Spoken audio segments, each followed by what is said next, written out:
fenomena bencana alam yang tersangat-sangatlah dahsyatnya. Jadi hari ini kita nak belajar satu tajuk yang ada kaitan tapi kita lebih terperinci, iaitu apakah yang dimaksudkan dengan hari kiamat. Okay, dalam buku teks, muka surat yang ke berapa? Boleh siapa semak kan?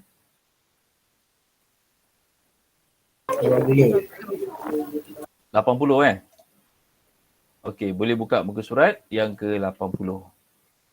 Okey, semua orang tengok slide Ustaz ni Okey, semua orang tengok slide Ustaz ni. Tajuk kita ialah ni dinamakan sebagai persediaan. Apa yang awak faham tentang persediaan? Siapa boleh beritahu Ustaz? Persediaan ni apa? Persediaan. Bersedia.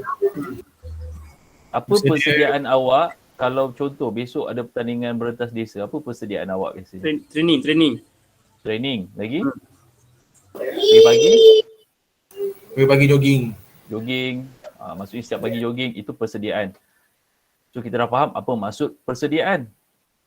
Persediaan menghadapi hari kebangkitan. Hari kebangkitan inilah yang dinamakan sebagai berlakunya hari kiamat. Kalau dalam gambar ni kita nampak ada letusan gunung berapi kat sini. Kemudian adanya air laut yang orang kata memusnahkan bandar-bandar. So kita tengok, tahukah anda tanda-tanda besar hari kiamat? Bila ada dalam buku teks tanda-tanda besar, awak jangan risau, ini dia tidak akan tanya dalam exam. Cuma ini orang kata sebagai maklumat untuk tambahan pada awak semualah. Okey, so yang pertama ni Ustaz nak minta Adam Hakimi bacakan, tahukah anda tu? Bacakan Adam Hakimi.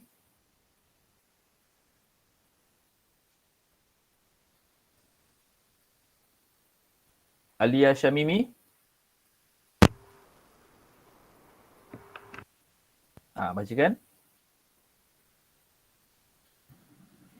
An Abi Hurairah radhiyallahu anhu an Rasulullah sallallahu alaihi wasallam qala badiru bil a'mali sittan tulu asy-syamsi min maghribiha awi duhana awi dajjala awi dabbata aw khassata ahadikum aw amran amman.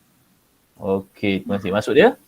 Maksudnya daripada Abu Hurairah radhiyallahu anhu bahawa Rasulullah SAW bersabda, bersegeralah dalam beramal sebelum datang 6 perkara. Terbitnya matahari dari barat, asap, Dajjal, adabah, perkara khusus daripada kalangan kamu, kematian dan urusan umum kiamat. Okey, alhamdulillah, terima kasih. Ini hadis riwayat Muslim dan kategori hadis ni adalah hadis yang sahih. Sahih ni maknanya memang betul-betul dia tepat datang daripada junjungan besar Nabi Muhammad SAW. Jadi Nabi bagi tahu kat kita, tahukah anda ni, ada tanda-tanda dia sebelum nak datang kiamat ni dia ada tanda. Sama juga kalau seseorang tu sakit jantung. Dia bukan terus-terus sakit jantung, dia mesti ada tanda dia. Tanda dia mungkin cepat penat, mungkin cepat mengah, tersebut-semput, itu mesti ada tanda. COVID pun sama, sebelum kena COVID, mesti ada tanda-tanda dia kan. Begitu juga dengan hari kiamat. Sebelum datang, Nabi kata akan ada 6 tanda. Nabi kata dalam hadis ni lah ada 6 tanda. Tanda ni dinamakan sebagai tanda-tanda besar. Dan dia ni ibaratnya lepas satu dia akan jadi satu. Dia akan menyusul-menyusul.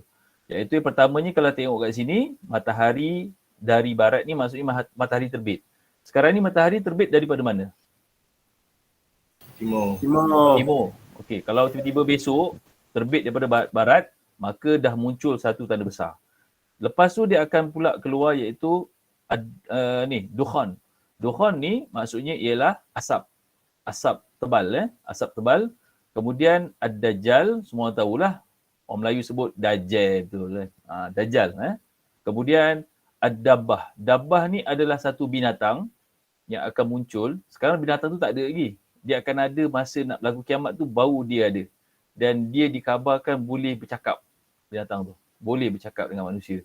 Kemudian khassah ahadikum aw amral ammah, maksudnya kemudian perkara-perkara ini adalah urusan kiamat, dia kata. Okey, itu adalah tahukah anda? Kan kita tengok bacaan ayat suci Al-Quran. Okey, kita nak minta tolong Ammar kan suara dia sedap kan. Cuba Amar bacakan surah Waqiah ni Amar, ayat 1 hingga ayat 11. Kita orang dengar kan. Boleh ke Amar? Mana ada? Sedap Ustaz. Selesai? Dah. Cuba baca.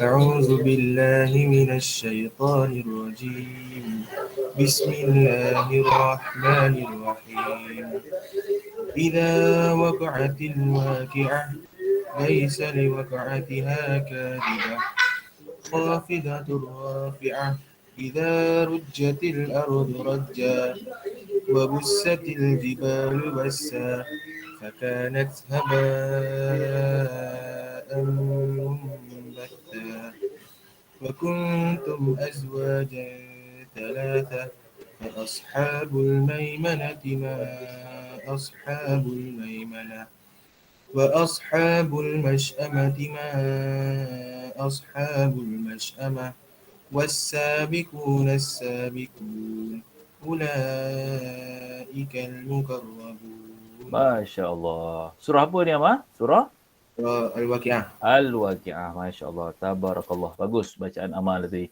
Okey, sekarang ni kita nak minta pula murid bacakan terjemahan dia. Kita minta Nur Farisha pula. Okey, Farisha, bacakan terjemahan dia Farisha. Maksudnya, apabila berlaku hari kiamat itu, tiada sesiapa pun yang dapat mendustakan kejadiannya. Kejadian hari kiamat itu merendahkan golongan yang ingkar dan meninggikan golongan yang taat. Ia berlaku semasa bumi bergoncang dengan sebenar-benar goncangan dan gunung ganang dihancur leburkan dengan selebur-leburnya. Lalu menjadilah ia di bumi yang Debu. ia debu yang Bertebaran. dan kamu pula menjadi 3 puak yang berlainan keadaannya, iaitu puak pihak kanan. Alangkah bahagianya keadaan puak pihak kanan itu, dan puak pihak kiri alangkah siksanya keadaan puak pihak kiri itu. Dan puak yang ketiga pula orang-orang yang mendahului mencapai alasan yang sebaik-baiknya di akhirat kelak. Mereka itulah orang yang didampingkan di sisi Allah SWT. Okey, Alhamdulillah. Ini orang kata terjemahan daripada ayat Quran, ini terjemahan dia. Menceritakan tentang proses hari kiamat. Kemudian kita boleh nampak kat sini juga ada dinyatakan beberapa golongan, iaitu 3 golongan kan. 3 golongan. Nanti kita akan bongkarkan apakah golongan-golongan tersebut. Sebelum tu kita tengok apakah intisari ayat. Macam biasa Ustaz sebut pada awak, dalam bahagian ayat kefahaman, intisari ni adalah perkara yang Ustaz tulis sebagai W, iaitu wajib kena hafal. Wajib kena hafal. Jadi sebelum kita nak hafal ni, kita kena baca dulu apa dia kan. So Ustaz nak minta Ahmad Nikmal cuba bacakan yang nombor 1 ni. Apa intisari dia?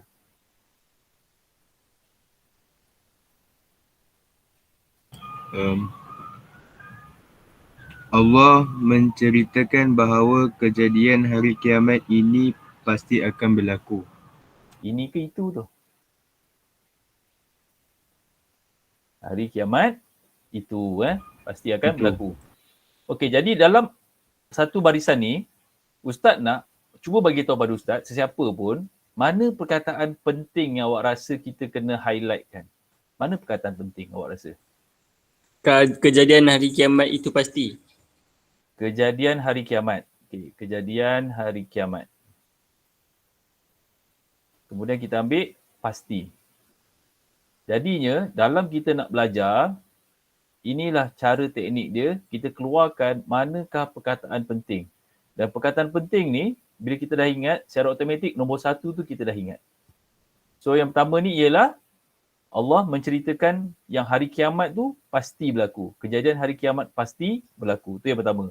Okey, yang nombor 2 pula. Okey, nombor 2 minta murid bernama Alisha Farhani bacakan nombor 2.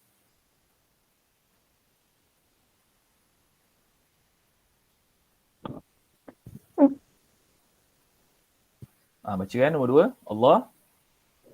Allah memberikan gambaran kehancuran kejadian hari kiamat. Hari kiamat. Jadi apa perkataan yang kita nak highlightkan kat sini? Apa kita nak highlight kan? Kehancuran. Kehancuran. Lagi? Hari kiamat. Hari kiamat. Ada satu lagi perkataan penting. Apa lagi? Satu lagi. Gambaran. Gambaran. Jadi kat sini perkataan-perkataan ni ini perkataan penting. Ya, perkataan-perkataan yang penting. Allah memberikan ini, orang kata kita boleh bina ayat sendiri. Tapi apa poin penting dia? Intisari ayat ni dia menggambarkan tentang macam mana hari kiamat tu berlaku, kehancuran dia. Okey, yang nombor 3 pula Amirah Aliyah. Cuba bacakan yang nombor 3 pula. Yang nombor 3. Allah Subhanahu Wa Taala menjelaskan bahawa manusia akan dibangkitkan dan dikumpulkan di padang mahsyar. Kemudian mereka akan dikategorikan kepada 3 golongan, iaitu golongan al-muqarrabun, golongan kanan dan golongan kiri. Okey, terima kasih. Jadi perkataan penting daripada sini sampailah dekat sini. Cuba bagi kat Ustaz 2 perkataan penting yang patut kita kena tahu. Apa dia perkataan penting dia? Dibangkitkan. Akan dibangkitkan. Dibangkitkan kan? Okey, dibangkitkan. Satu lagi? Kumpulkan. Dikumpulkan. Okey, dibangkitkan, dikumpulkan. So confirm dikumpulkan dekat padang mahsyar lah. Okey, kemudian yang dekat perenggan bawah ni pula ni, baris bawah ni, apa perkataan penting kita nak ambil? Dikategorikan kepada 3 golongan. Okey, bagus. 3 golongan, kemudian al-muqarrabun, kanan, kiri. So, intisari ayat ni kita boleh hafal. Kalau kaedah macam ni, lebih kurang dalam 5 minit awak dah boleh hafal. Macam mana cara dia? Macam ni lah. So, awak akan hafal intisari ayat ialah kejadian hari kiamat. Allah menceritakan kepada manusia bahawa hari kiamat itu pasti berlaku. Sebab Ustaz guna bahasa sendiri. Kemudian Allah juga memberikan gambaran bagaimanakah kehancuran yang berlaku pada hari kiamat. Itu Ustaz guna bahasa sendiri juga. So macam tu cara untuk buat intisari. So berapa orang yang faham cara nak buat intisari? Tekankan tangan awak. Button tangan. Nanti video ni Ustaz akan upload ke YouTube supaya awak boleh ingat balik lah macam mana cara nak study. Ni namanya study smart nama dia. Okey, terima kasih. So intisari ni kita kategorikan dia sebagai settle. Mission complete yang pertama ni. Kemudian yang kat sini, pengertian. Pengertian al-waqi'ah. Pengertian al-waqi'ah. Al-waqi'ah ni dia ada banyak nama-nama tau. Nama-nama dia selain pada al-waqi'ah ni, apa nama-nama dia yang lain? Arif Nazim. Cuba bacakan. Apa nama-nama lain al-waqi'ah? Al-waqi'ah ialah nama bagi hari kiamat seperti al-tamatu, al-sohaku, al-haqatu, al-azifatu dan al-qari'atu. Okey, nama-nama sampai situ dulu. Sampai situ dulu. Baik. Jadi bila soalan tanya pengertian al-waqi'ah, kalau markah dia tu 2, awak kena bagi tahu yang kat sinilah. Ni baru dapat 1 markah. Yang lagi 1 markah dia datang dekat sini, iaitu nama-nama lain dia lah. Tapi kalau markah dia cuma 1, awak bagi yang dekat sini sahaja. Okay, itu pengertian al-waqi'ah. Kalau awak semua nak tahu kan, dalam bahasa Arab ni, kalau sebutan tu susah, tu mic siapa ya? Minta tolong tutup sekejap. Kalau sebutan tu susah, maka dia menggambarkan kesukaran benda tu sangat susah. Cara nak sebut dia ni, yang paling mudah bukan at-tamatu ya. Kita sebut at-tammah, as-sakhah, al-haqqah, al-azifah, al-qari'ah. Dia lagi susah nak sebut bahasa Arab ni, maknanya menggambarkan benda tu sangat susah lah. Peristiwa tu sangat menakutkan. Lebih kurang macam tu. Okay, sekarang ni semua orang standby buka mic ramai-ramai. Ustaz nak awak bacakan yang pertama ni. Ustaz sebut dulu, nanti awak ikut. Yang pertama ni, sebutan dia ialah at-tammah. Baca? At-tammah. Okay, yang kedua ni bacaan dia ialah al-sakhah. As-sakhah. Terus, yang ketiga ni al-haqqah. Yang keempat al-azifah. Yang kelima al-qari'ah. Okey, terima kasih banyak-banyak yang buka mikrofon ni. Tutup balik mikrofon. Okey. Jadi soalan ni favorite ditanya dalam SPM, dia akan tanya macam ni, lebih kurang lah. Senaraikan nama-nama lain al-waqi'ah. Lepas tu dia bagi markah dia 4. Jadi awak kena bagi 4. Ataupun dia pergi dekat soalan struktur. Soalan struktur tu soalan bahagian A. Dia akan sebutkan nama ni At-Tammah, As-Sakhah, Al-Haqqah, Al-Qari'ah. Kemudian dikosongkan kat sini. Dia suruh awak masukkan. Dan dia tak bagi pun pilihan jawapan. Maknanya benda ni awak kena ingat. Jadi bermakna ini wajib kena ingat. Wajib kena ingat. Okey, selesai kat situ. Okey, sekarang ni kita tengok pula. Allah SWT menjelaskan bahawa Al-Waqi'ah itu hari kiamat. Okay, semua tahulah. Kemudian ada dalam satu ayat Al-Quran, Allah menggambarkan keadaan macam mana berlaku hari kiamat tu. Jadi, dia punya gambaran dia, ini Ustaz bacakan ya. A'udzu billahi minasyaitonir rajim. Fa idza nufikha fis suri nafkhatun wahidah wa humilatil ardu wal jibalu fadukkata dakkatan wahidah fa yawma idzin waqa'atil waqi'ah wa shaqqatis samaa'u fa hiya yawma idzin wahiyah. Maksud dia kata apa? Kemudian ketahuilah bahawa apabila ditiup sangkakala. Inilah peristiwa kiamat tu. Apabila ditiup sangkakala. Apa yang awak faham sangkakala tu? Tiup mati semua. Tiup mati semua. Tiup apa agak-agaknya tu? Mati semua tu. Tiup angin. Tiup angin, bukan? Kan? Malapetaka. Bukan. Okey, awak pernah tak tengok satu video orang pasang speaker kuat-kuat sampai rambut bergerak? Bila pasang speaker kuat-kuat kan, sound tu rambut jadi bergerak. Boom, boom, boom, rambut bergerak kan. Jadi, ataupun macam ni lah. Telinga awak bawa ke tepi lori, trailer, suruh dia tekan horn. Pen. Apa perasaan awak? Berdesing. Berdengung. Jadinya, ketika nak berlakunya hari kiamat, ada malaikat namanya Israfil, dia akan pegang satu sangkakala. Sangkakala tu bila ditiup, ibarat macam trompet lah. Bila ditiup, bunyi tu menyebabkan bumi alam ni bergoncang. Bunyi dahsyat bunyi tu. Itu namakan sangkakala. Maksudnya satu penyiksaan yang sangat dahsyat lah. Bunyi yang membingitkan dengan sekali tiup. Dan bumi serta gunung ganang diangkat, kata Allah. Gunung ganang diangkat dari tempatnya. Lalu dihancurkan.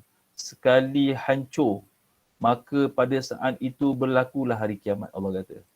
Dan terbelahlah langit, lalu menjadilah ia pada saat itu reput dan runtuh. Jadi bila sangkakala tu Allah kata akan berlaku nanti, bila ditiup sekali tiup maka gunung ganang yang kita nampak sekarang ni, yang tinggi-tinggi gunung Everest, apa semua tu, akan tertanggal daripada tempat dia. Cabut. Hancur, lebur. Okey, hukum. Apakah hukum beriman dengan hari kiamat? Awang, bacakan Awang. Apa hukum beriman dengan hari kiamat? Beriman dengan hari kiamat adalah wajib kerana merupakan salah satu daripada rukun iman. Okey, terima kasih Awang. Jadi, kat sini perkataan penting dia ialah ni, wajib beriman. Kemudian sebab apa wajib? Sebab dia salah satu daripada rukun iman. Rukun iman yang keberapa? Awak tahu tak? Beriman pada hari kiamat. Rukun iman ada berapa? Ada 6. Ada 6. Beriman pada hari kiamat yang keberapa? 5 Yang kelima. Okey. Kat bawah ni, awak nampak tak dia tulis kat sini? Lohong hitam. Ini bukan cerita boboiboy Lohong hitam, bukan. Lohong hitam ni maksudnya awak pernah dengar tak teori Big Bang macam tu lah. Lepas tu teori sains tentang kebenaran hari kiamat. Ini kalau awak nak tengok lebih lanjut, awak ambil handphone, awak scan kat sini. Kan. Ni. Untuk dia ceritakan apa itu lohong hitam. Dia akan menceritakan lebih lanjut. Jadi buat masa ni ada apa nak tanya tak? Ada tak? Tak ada ya? Hafiz makan apa tu? Sedap nampaknya tu. Okey. Sekarang ni apa tu? Anggur. Okey, anggur. Suasana kejadian hari kiamat. Ni suasana ni. suasana ni macam manakah berlaku? Okey, so sekarang ni yang pertama ni, tolong bacakan Damia Adawiyah. Apa yang berlaku suasana dia? Bacakan. Bumi akan bergegar dengan kuat, bergoncang dan bergerak seperti berlakunya gempa yang dahsyat. Lagi? Goncangan tersebut akan memusnahkan segala bangunan, gunung ganang dan bukit bukau. Okey, terima kasih. Jadi kan, dekat sini, suasana ni, apa yang boleh kita ringkaskan? Apa yang boleh kita ringkaskan? Kita boleh ringkaskan iaitu bumi akan bergegar dengan kuat. Ini perkataan penting dia. Bumi akan bergegar dengan kuat. Okay, Ustaz padam dulu supaya awak boleh nampak apa perkataan penting dia. Bumi akan bergegar dengan kuat. Kat sini. Kemudian, yang kat sini memusnahkan segala bangunan. So, keadaan yang pertama, bumi akan bergegar dulu tau. Dia akan bergegar dulu. So, yang pertama ni settle. Okey, settle tak? Settle kan? Okey, itu keadaan yang pertama. Keadaan yang kedua pula, Humairatul Afni bacakan. Gunung ganang akan beralih dari tempatnya, kemudian hancur pecah, bertebaran menjadi debu yang berterbangan. Keadaan ini disifatkan seperti percikan api atau habuk-habuk yang berselerakkan dan terbang seperti bulu yang dihembus. Yang dihembus. Jadi dekat sini, perkataan yang orang kata penting yang boleh kita ringkaskan ialah pada perkataan lepas cerita bumi bergegar, iaitu gunung ganang akan beralih dari tempatnya. Ini keadaan dia. Gunung ganang akan beralih. Kemudian awak boleh ambil kat bawah ni seperti percikan api. Seperti percikan api, terbang seperti bulu yang dihembus. Maksudnya gunung ganang yang begitu punya besar, hebat, ibarat kena hembus je dengan bulu. Macam tu je. Terbang dia. Ibarat Hafif menghembuskan rambut-rambutnya je. Macam tu. Contohlah. Okey. So, ingat yang pertama ni bumi bergegar. Yang kedua ni ialah gunung ganang. Gunung ganang. Okey, yang seterusnya. Saya minta murid yang bernama Muhammad Faris Irfan bacakan situasi yang seterusnya, Faris. Bukit bukau akan retak berderai dan menjadi seperti timbunan pasir yang bersepah. Okey, stop situ kejap. Awak tahu tak perkataan berderai? Apa maksud berderai? Tu bahasa tinggi tu. Berderai. Apa maksud berderai? Hancur. Apa dia? Hancur. Hancur yang macam mana berderai tu? Hancur dia berterabur. Ibaratnya macam kaca, cermin kan? Cermin. Cermin yang berderai, pecah. Berderai. Jadi kat sini perkataan penting ni ialah bukit bakau retak. Okey, kemudian sambung balik Faris. Langit pula akan terbelah menyebabkan bahagian-bahagiannya terpisah dan menjadi rapuh. Kemudian cahaya bintang juga akan terpadam dan tidak bersinar lagi disebabkan telah jatuh berserakan. Jadi kat sini, yang situasi yang seterusnya, dia cerita pasal bukit bukau, kemudian langit. Ni orang kata peristiwa dia. Ingat balik mula-mula tadi bumi apa tadi? Bergegar. Lepas bumi bergegar, gunung ganang tercabut, hancur, kemudian bukit bakau retak, langit terbelah. Kemudian yang bawah ni, para wanita yang sedang menyusukan bayi berasa terkejut. Berasa terkejut sehingga lupa kepada bayi yang sedang disusukan. Mak ni kalau tengah susukan anak, kalau apa berlaku pun, contohlah mak tengah susukan anak, tiba-tiba datang harimau. Awak rasa mak tu tinggalkan ke anak tu kat situ? Mesti dia lari dengan anak-anak dia sekali kan? Maksudnya dia akan ingat anak dia dulu. Kalau tsunami berlaku, dia akan ingat anak dia. Berlaku kebakaran, dia akan ingat anak dia. Tapi masa berlaku hari kiamat, dia tengah susukan anak dia tu, dia boleh lupa dia tengah menyusukan anak dia. Maksudnya begitu punya takut, bunyi, suasana. Sampai kan yang kat bawah ni, wanita yang mengandung, wanita bukan bapa yang mengandung Wanita yang mengandung mengalami keguguran janin. Maksudnya berlaku je kiamat tu, terus gugur. Sebab apa gugur tu? Sebab takut. Orang kata, kalau kita pernah dengar takut sampai terkencing kan? Takut sampai terkencing. Ini takut sampai gugur. Tak pernah dengar lagi kan?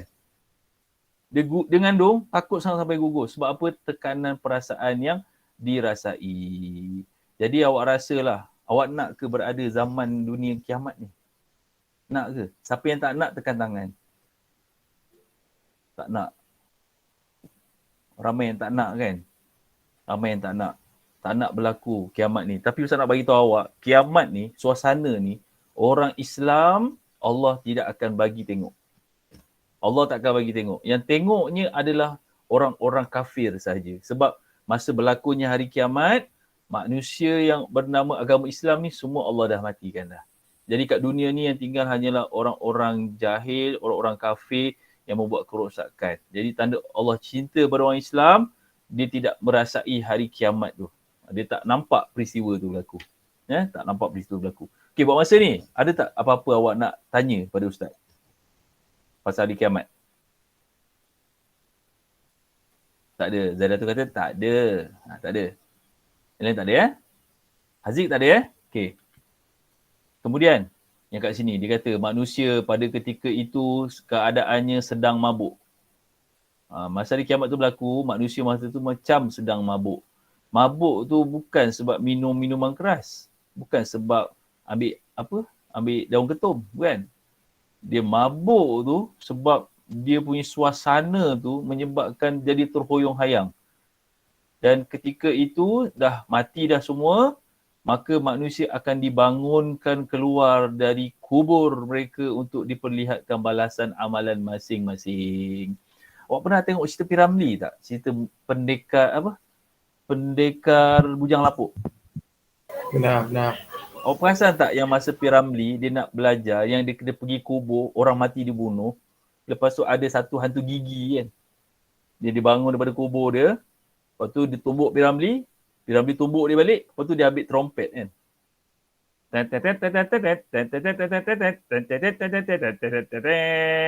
Lepas tu semua mayat-mayat kat kubur tu bangun kan. Jom kita tangkap dia, buat sate kan, kata kan. Jadi itu P. Ramlee menggambarkan. P. Ramlee menggambarkan. Sebab tiupan sangkakala tu dia dua kali. Satu tiup, bumi hancur. Tiupan kali kedua, manusia yang berada dalam alam kubur dibangkitkan. Untuk apa dibangkitkan? Untuk diperlihatkan balasan amalan masing-masing. Kita semualah tu. Kita semualah nanti akan dibangkitkan. Okey, seterusnya. Bila kita dah dibangkitkan, kemudian kita dibawa pergi ke padang mahsyar. Kita ni nak masuk grup mana? Awak kalau pergi sekolah, kan cikgu kata, okey, ni tingkatan 4, ni tingkatan 5, ni tingkatan 3, tingkatan 2, ni lorong 4 Bukhari, ni lorong 5 Bukhari. Ada perkelasan-perkelasan. Dekat akhirat, dekat padang mahsyar, Allah juga berikan manusia kepada beberapa golongan. Golongan yang Allah sebut, yang pertama golongan kanan, ataupun kita sebut golongan ashabul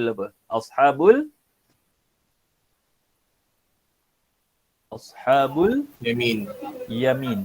Okay, siapa itu ashabul yamin?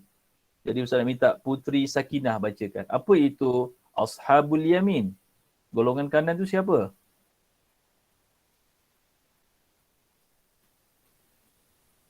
Cuba baca kat Putri. Mereka yang menerima catatan amal dengan tangan kanan disebabkan kehebatan dan ketinggian martabat mereka di sisi Allah Subhanahu Wa Taala. Allah menggambarkan. Sampai situ je. Okey, terima kasih. Jadi golongan kanan ni, mereka ni siapa? Mereka ni ialah yang menerima catatan amalan dengan tangan kanan. Bila kat hari akhirat nanti, kita semua ni ada malaikat akan bagi kita buku tau. Buku ni maksudnya apa yang kita buat dekat dunia ni. Kalau malaikat tu bagi kita dan kita ambil dengan, malaikat bagi tu dengan tangan kanan, kita terima dengan tangan kanan, maka kita itu termasuk dalam golongan ashabul yamin. Sebutlah amin. Amin. Kita masuk dalam golongan kanan tu. Maksudnya kat situ belum cakap lagi kau ni neraka ke syurga. Baru bagi buku tu, itu pun dah satu orang kata berdebar lah. Satu nikmat kalau dapat sebelah kanan. Kenapa dia dapat sebelah kanan tu? Sebab ni. Kerana ketinggian martabat mereka di sisi Allah. Maknanya Allah kat dunia ni Allah sayang dia ni baik, dia ni bagus, maka Allah bagi dia buku di sebelah kanan dia. Ini contoh ayat Al-Quran dia. Ayat Al-Quran ya. Okay, Ustaz baca maksud dia. Lagi satu, Allah menggambarkan nikmat syurga yang dianugerahkan oleh Allah kepada mereka. Maksudnya siapa yang dapat buku catatan dari golongan kanan ni, maka berpotensi tinggi masuk syurga. Allah kata apa? Dan puak-puak kanan, alangkah bahagianya keadaan puak-puak kanan itu, Allah kata. Mereka bersenang lenang di antara pohon-pohon bidara yang tidak berduri. Maknanya Allah nak bagi tahu siapa yang dapat buku sebelah kanan ni, bersenang-senanglah mereka nanti duduk dekat pokok-pokok dekat dalam syurga, bersenang-senang, bersia-sia, berehat-rehat. Dan pokok-pokok pisang yang tersusun rapi buahnya. Nampak Allah cerita, maknanya dalam syurga nanti ada pokok pisang juga. Ada buah pisang. Tapi pisangnya sama tak dengan dunia? Sama tak awak rasa? Tak. Tak sama. Pokok-pokok pisang yang tersusun rapi. Maksudnya buah pisang tu cantik, rapi. Kalau kita beli buah pisang kadang-kadang ada yang elok, ada yang tak elok. Ini tersusun rapi dan naungan yang tetap terbentang dan air yang sentiasa mengalir serta buah-buahan yang banyak dalam syurga yang tidak putus-putus dan tidak pula terlarang untuk mendapatkannya. Dan tempat-tempat tidur yang tertinggi keadaannya. Maka itulah antara nikmat apabila mendapat golongan kanan. Soalan selalu tanya, apakah maksud golongan kanan? Inilah yang biasa ditanya. So, faham ke golongan kanan ni apa? Faham kan? Faham kan? Faham kan? Okay. Ada soalan tentang golongan kanan? Ada. Apa soalan dia? Ustaz dengar? Dengar? Kalau yang dapat buku kanan ni memang confirm masuk syurga ke apa? Confirm. Confirm masuk syurga. Dapat buku kanan. Confirm masuk dalam syurga. Golongan kanan ni. Okey. Ada soalan lagi? Cuma. Ustaz. Ya, saya. Kalau orang tercacat kan, dia tak ada tangan kiri macam mana? Kalau dia ada tangan lah. Dia kan, masa dekat hari akhirat nanti, Allah Subhanahu Taala dia akan bangkitkan manusia ni berdasarkan kepada amalan dia. Contoh, kita sekarang ni, kita ni hidup mata kita celik. Tak mustahil masa dekat akhirat Allah akan butakan mata kita. Sebab tu kita selalu doa agar Allah pemudahkan kita dekat hari akhirat nanti. Sebab hari akhirat ini adalah hari yang menggambarkan apa yang kita buat dekat dunia ni. Ada orang berjalan di hari akhirat dengan merangkak. Ada yang berjalan dengan kemaluan dia. Maksudnya dia heret kemaluan dia. Sebab apa? Itu antara orang-orang yang berzina contohnya. Jadi bagi macam Afif cakap, orang tu cacat dekat dunia, dia tak ada tangan kanan. So macam mana dia nak terima? Dekat hari akhirat, kalau ditakdirkan yang dia akan mendapat buku di sebelah kanan, maka dia akan terima dengan belah kanan juga. Dia akan dapat juga buku tu dengan belah kanan. Macam mana keadaan dia? Wallahualam. Dia, orang yang dapat buku amalan tangan kanan ni, dia pasti masuk syurga. Tapi, macam mana kaedah dia masuk syurga tu, dia masing-masing bergantung kepada amalan masing-masing. Ada yang orang sepantas kilat, dia dapat melalui titian sirat. Ada orang merangkak, ada orang berjalan. Tapi dia lepas tak? Dia lepas. Tapi kalau dah dapat belah kanan tu, kira dah, orang kata sebelah kaki masuk syurga tu dah potensi tinggi lah. Sebab Allah kata, dapat belah kanan, maka kamu ni akan bersenang lenang, Allah kata. Okey, jelas Habib? Okey, ada soalan lagi? Tak ada ya? Okey, tak ada, kita pergi pula golongan yang seterusnya. Yang ini tahukah anda, yang ini awak boleh baca sendiri. Ini dia nak mengukuhkan lagi tentang golongan yang mendapat syafaat Nabi. Pada hari akhirat, kalaulah kita ni, orang kata apa bukan kita lah, orang lain lah. Orang lain lah. Dia tu diazabkan Macam mana dia nak dapat syafaat? Dan macam mana kita ni nak dapat pada syafaat Nabi? Ini dia berceritakan tentang syafaat Nabi. Ini kita skip je, boleh baca sendiri. Sekarang ni kita tengok golongan kiri pula. Okay, apa itu golongan kiri? Golongan kiri. Rabi'atul Adawiyah. Apa itu golongan kiri? Mereka yang menerima catatan amal dengan tangan kiri. Lagi, Mereka akan dicampakkan ke dalam neraka. Okey, sampai situ dulu. Siapa yang dapat belah kiri ni, golongan kiri ni orang yang dapat amalan tangan kiri. Ui, takutlah, janganlah. Na'udzubillah min zalik. Dan mereka dicampak kan. Bukannya, silalah masuk neraka. Tak, dicampak kan. Dan Allah menggambarkan apa balasan neraka dia. Allah kata, A'udzubillahi minasyaitanirrajim. Wa ashabus shimali ma ashabus shimal. Fi samumin wa hamim wa zillim min yahmum la baridin wa la karim. Dan puak kiri, alangkah seksanya keadaan puak kiri itu, kata Allah. Alangkah seksanya, Allah kata. Mereka diseksa dalam angin yang membakar dan air yang mendidih. Maknanya masuk dalam neraka ni belum kena bantai lagi, belum kena smackdown lagi, belum kena, orang kata apa, kena tibai dengan malaikat lagi. Baru kena angin tu pun membakarkan diri. Awak pernah tak duduk dekat tepi orang bakar sampah? Pernah kan? Panas, itu baru panas bakar sampah. Ini dalam neraka dan air yang mendidih serta naungan daripada asap hitam. Duduk dalam neraka tu. Ini cerita keadaan suasana je. Dalam neraka tu, suasana dia penuh dengan asap hitam. Yang tidak sejuk. Dalam neraka tak sejuk dan tidak pula memberi kesenangan. Tak selesa lah. Kalau tengok penjara dekat Thailand, awak buka YouTube, tengok penjara dekat Thailand, satu sel tu kecil je. Mungkin boleh masukkan dalam 2-3 orang, tapi dalam tu boleh duduk 20 orang. Apa buat sana awak? Lepas tu toilet pula kat depan. Tak ada pula penutup. Maksudnya tengah-tengah baring nampak kawan berak. Nampak kawan kencing. Dengan tak mandi, air tak cukup, tak selesa. Itu baru dalam penjara. Ini dalam neraka lah pula. Lagilah teruk. Maka itulah golongan kiri. Ada nak tanya pasal golongan kiri? Ada nak tanya? Tak ada kalau tak ada awak geleng je Ustaz boleh nampak. Tak ada. Tak ada. Okey, tak ada golongan kiri. Alright.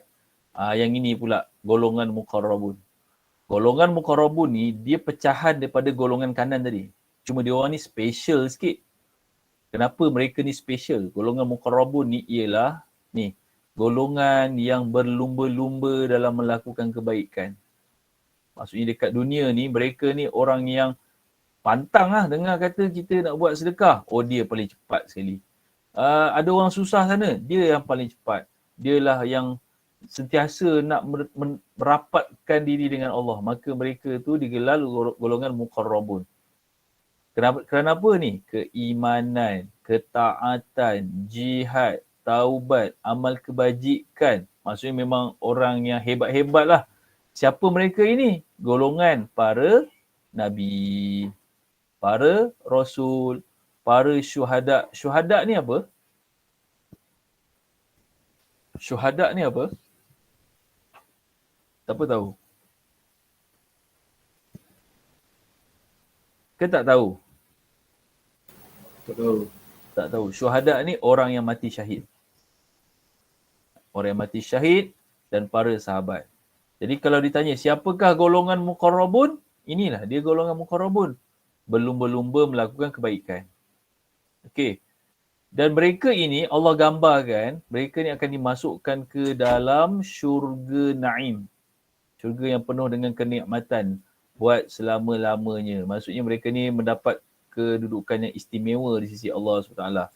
Umat Nabi Muhammad ada 70K dalam sebuah hadis akan masuk syurga tanpa hisap. Tanpa hisap tu maksudnya tak ditimbang amal ibadat. Terus-terus je masuk syurga. 70,000 orang. Ini antaranya adalah termasuk dalam golongan muqarrabun ni. 70,000. Dengar macam banyak, tapi bila fikir umat Nabi Muhammad tau. Umat Nabi Muhammad masih pada zaman Nabi Muhammad sampai dunia kiamat. Ada 70,000 orang yang dimasukkan tanpa hisap. Untuk golongan yang ni lah, 70,000 ni. Okey, ada nak tanya apa lagi?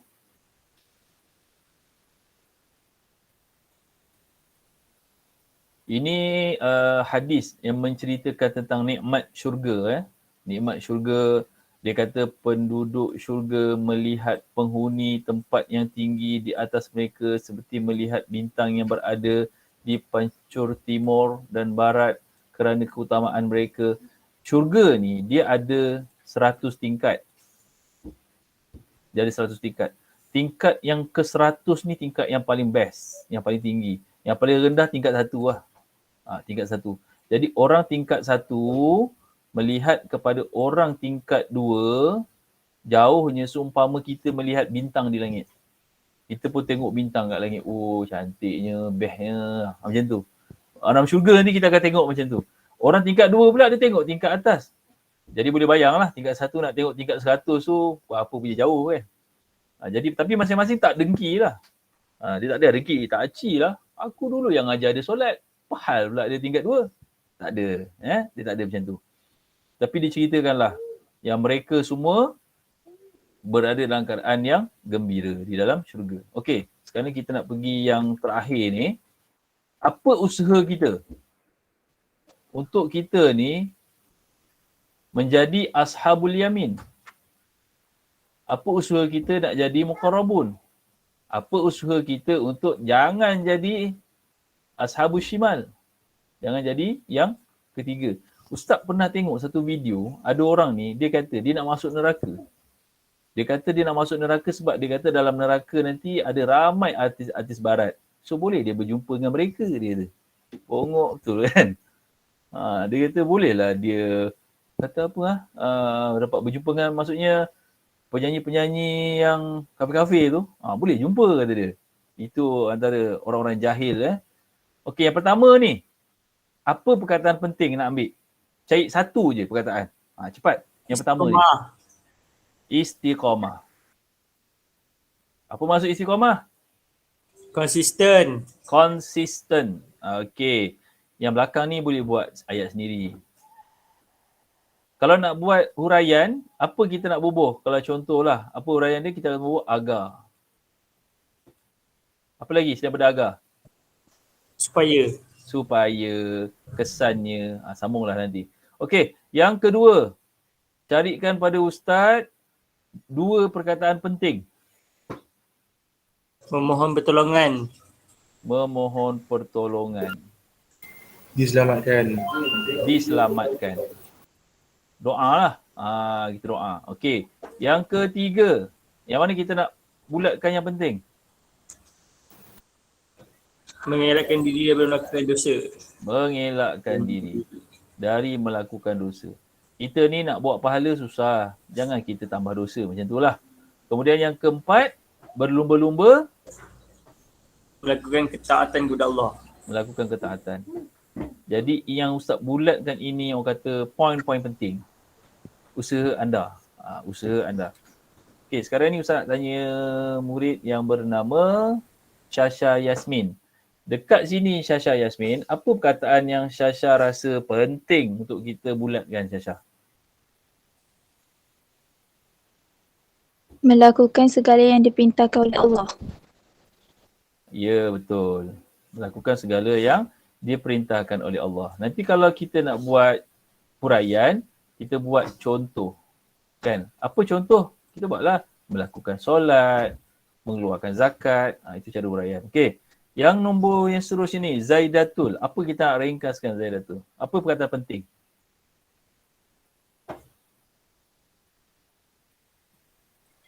Saling bantu-membantu. Saling bantu-membantu. Tapi bantu-membantu kepada perkara apa Zaidatul?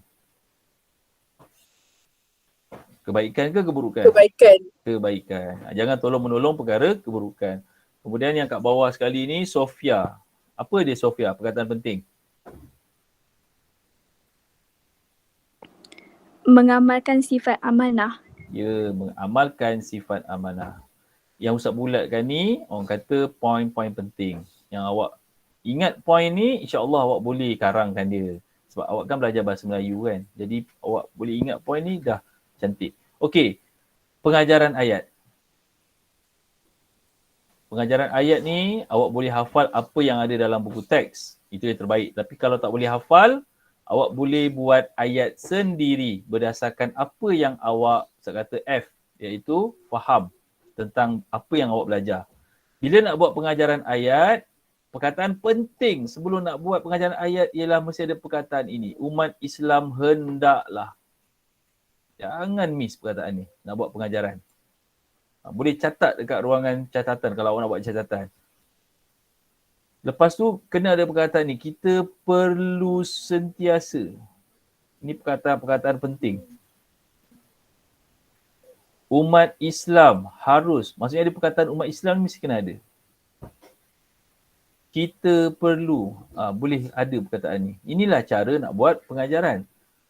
Kita buat ayat sendirilah. Tadi kita belajar ada ashabul yamin, ada ashabul muqarrabun. Jadi kita cakaplah, contoh umat ni Ustaz tanpa tengok yang dalam ni. Umat Islam hendaklah berlumba-lumba untuk melakukan kebaikan agar mereka itu mendapat kedudukan yang mulia di sisi Allah di hari akhirat. Itu juga dinamakan pengajaran. Kita hendaklah sentiasa beristiqamah dalam melaksanakan amal ibadat agar kita mati dalam keadaan Islam dan seterusnya masuk ke dalam syurga. Apa? Itu pun boleh dijadikan sebagai pengajaran. Ustaz guna ayat sendiri je tu. Tapi mulakan dengan perkataan ni. Kita perlu, kita sentiasa. Okey, so jelas tak? Jelas. Jelas ya? Okey, so kita nak bagi quiz. Okey, tolong study sekejap. Quiz? Nak tengok ayah. Apa dia? Nak tengok. Nak tengok apa? Quiz. Ayah. Quiz anak murid ayah lah. Nak naik. Sekejap Di depan bawah. Nak naik ke sini.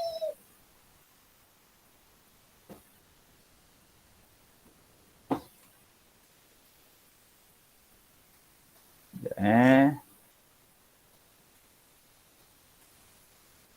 Okey, masuk dalam ruangan kuis tu.